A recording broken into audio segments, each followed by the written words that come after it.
जय हिंद दोस्तों। नमस्कार। एक बार फिर से आप सभी का हार्दिक स्वागत है।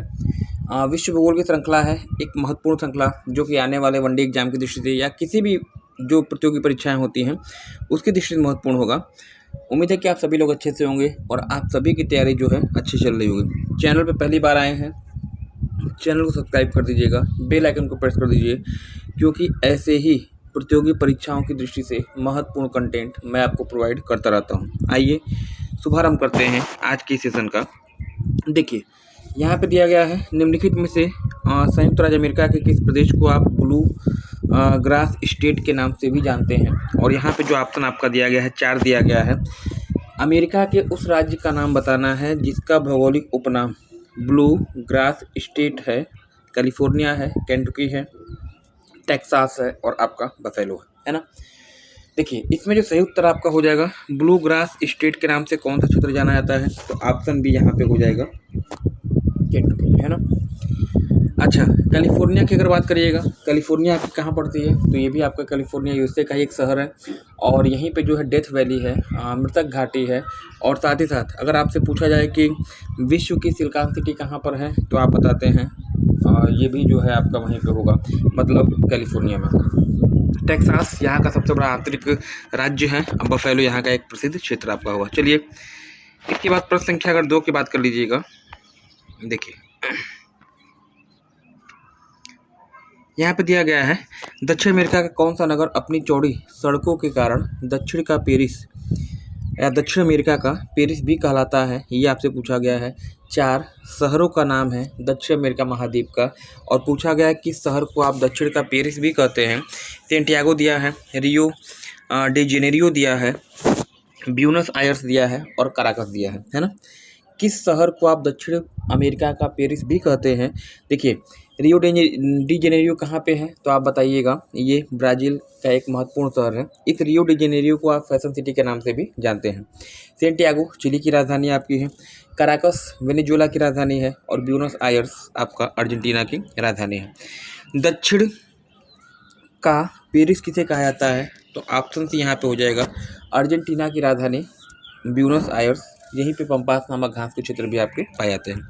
चलिएगा, आज के सेशन का अगला क्वेश्चन अगर मैं आपसे पूछूं, पृथ्वी की, देखिए, पृथ्वी की सतह का वह भाग जो पानी से ढका हुआ है। जनरली आप पढ़ते हैं कि 75% भाग पर क्या पाया जाता है, आपका जल पाया जाता है।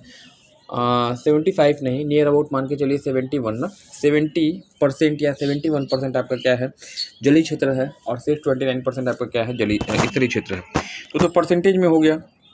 पूछा गया है कि वह भाग जो कि पानी से ढका है पृथ्वी पर, 1/4 दिया है, आधा भाग दिया है, 2/3 दिया है, 3/5वां भाग दिया है। तो यहाँ आपको बताना है कितने हिस्से में पानी पाया जाता है। अगर आप 1/4 लगाएंगे उत्तर आपका गलत होगा। यदि आधा आप लगाते हैं तब भी उत्तर आपका क्या होगा, गलत होगा। इस प्रश्न का जो सही उत्तर है 2/3 भाग, लगभग 75% आपका आएगा। लगभग 2/3 भाग पे आपको इसका विस्तार पाया जाता है ना। प्रश्न संख्या 4 की बात कर लीजिएगा। यहाँ पे दिया गया है समुद्र तल पर पृथ्वी के केंद्र का सबसे निकट का स्थान आपसे पूछा गया है ना। कौन सा स्थान पृथ्वी के केंद्र सबसे निकट पड़ेगा, आपसे पूछा गया है। कर्क रेखा है, मकर रेखा है, उत्तरी ध्रुवी क्षेत्र है और आपका विषुवत रेखा है। पृथ्वी के केंद्र से न्यूनतम दूरी आपकी किस स्थान की होगी, तो यहाँ पे जो प्रश्न आपका उत्तर होगा, अगर आप विषुवत रेखा लगाएंगे तब भी उत्तर गलत होगा। कर्क रेखा और मकर रेखा भी गलत होगा।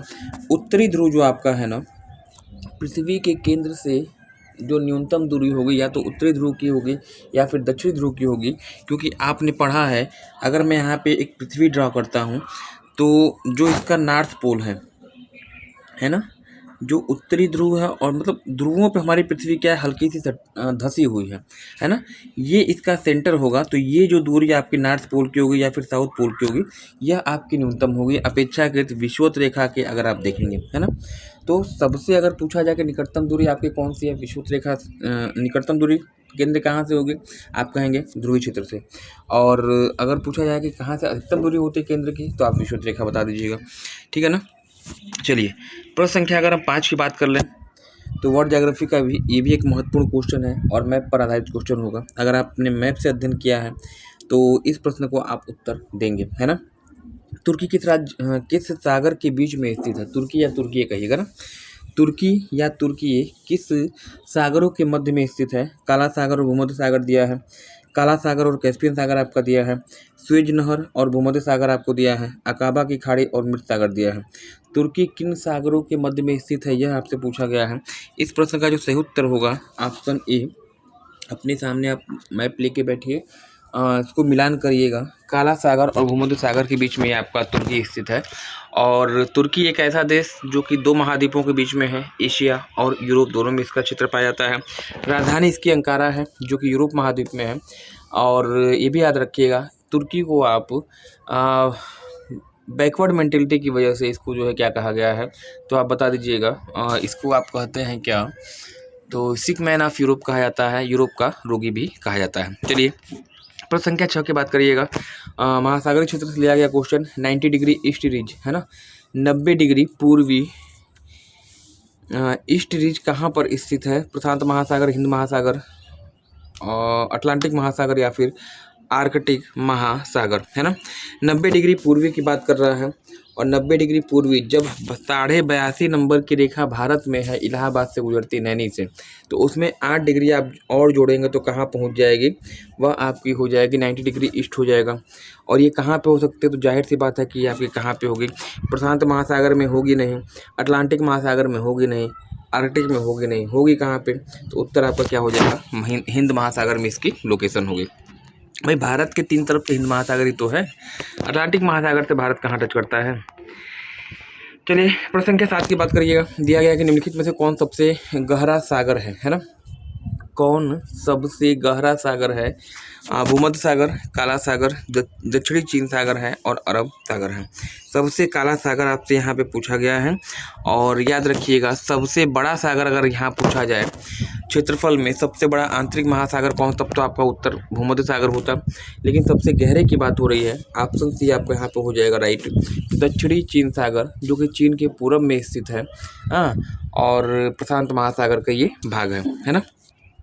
भूमध्य सागर एशिया अफ्रीका के बीच में है, काला सागर एशिया और यूरोप महाद्वीप के बीच में है, अरब सागर भारत के दक्षिण पश्चिम में स्थित है। चलिएगा प्रश्न संख्या 8 की बात करिएगा। दिया गया कि निम्नलिखित में से किस स्थानीय हवा को आप डॉक्टर हवा के नाम से भी जानते हैं? किस स्थानीय पवन को आप डॉक्टर हवा कहते हैं? सिरोको दिया है, हबूब दिया है, फान दिया है या फिर हरमट्टन दिया है।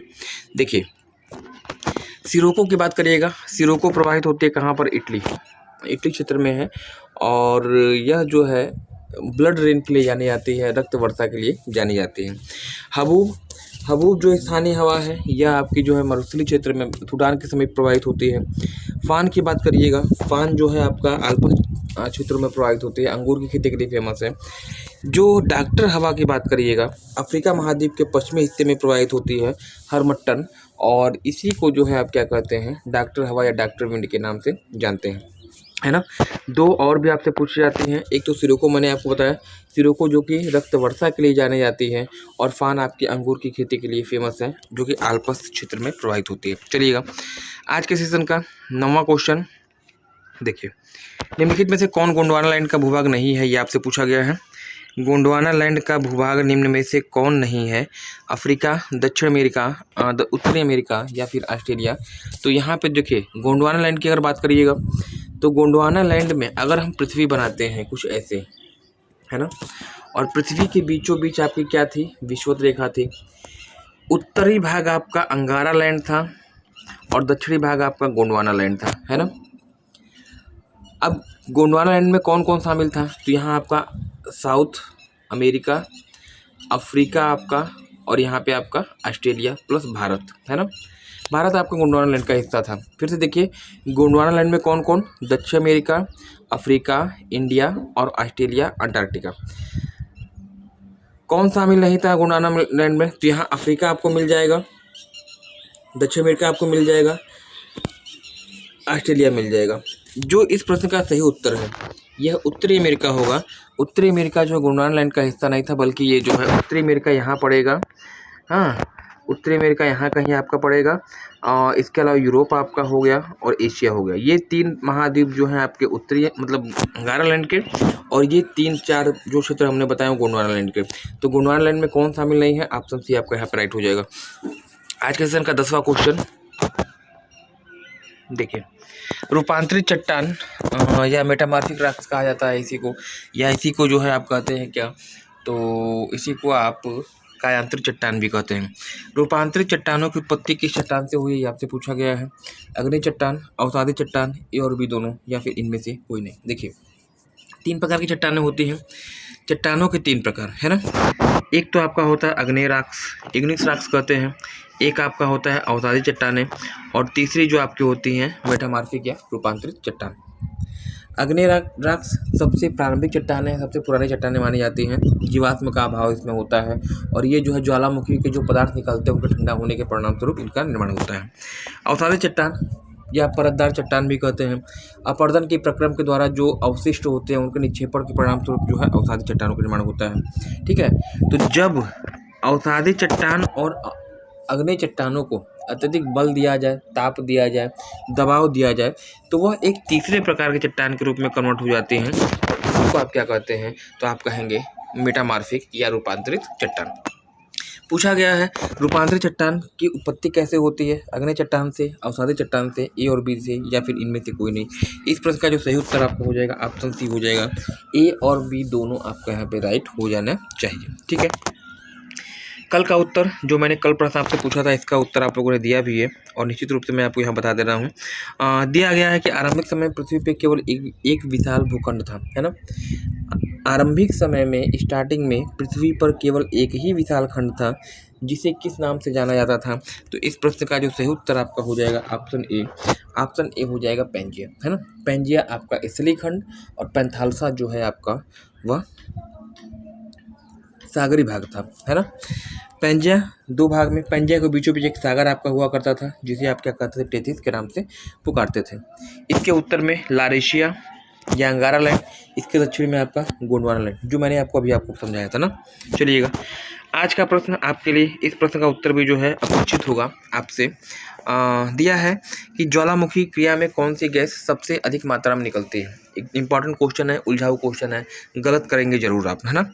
ज्वालामुखी में कौन सी गैस सबसे अधिक मात्रा में निकलती है। कार्बन डाइऑक्साइड दिया है, कार्बन मोनोऑक्साइड दिया है, जल वाष्प दिया है, या फिर सल्फर डाइऑक्साइड दिया है। इस प्रश्न का उत्तर कमेंट सेक्शन में कमेंट करिएगा, और इस वीडियो को अधिक से अधिक शेयर करिए, ताकि यह वीडियो वहां तक पहुंच सके जिसे वास्तव में इसकी ज़रूरत है। तो आज के लिए फिलहाल इतना ही। धन्यवाद, थैंक्स फॉर ज्वाइनिंग मी। अगले दिन आपसे पुनः ही ऐसे बेहतरीन वीडियो के साथ मिलते हैं।